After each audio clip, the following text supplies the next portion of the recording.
मैंने बोला metal oxides are basic in nature. अब ये बात बताई हमने, समझ में आ गई सर। जब मेटल ऑक्सीजन के साथ रिएक्ट करता है तो क्या बनाता है?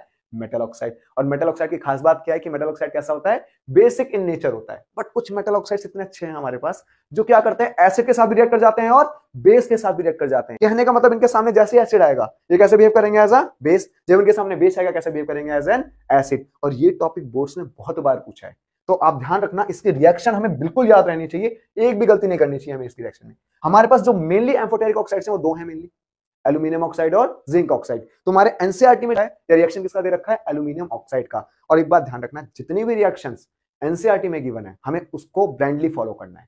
बाकी बुक्स में कोई सी भी रिएक्शन दे रखी हो उसको आप अवॉइड कर सकते हो, बट एनसीईआरटी की रिएक्शन को ब्लाइंडली फॉलो करना है। तो उसमें से एक रिएक्शन है हमारे पास, एल्यूमिनियम ऑक्साइड जब सोडियम हाइड्रोक्साइड के साथ रिएक्ट कर रहा है, क्या दे रहा है मुझे? सर एक सॉल्ट दे रहा है सोडियम एल्यूमिनेट, साथ में क्या दे रहा है? वाटर दे रहा है। अब यहां से तुम्हारा दिमाग थोड़ा सा क्लिक कर रहा होगा, सर सॉल्ट एंड वाटर वाली रिएक्शन कहीं तो देखी थी हमने। बिल्कुल देखी थी, एसिड बेसिस एंड सॉल्ट्स वाले चैप्टर में देखी थी, है ना।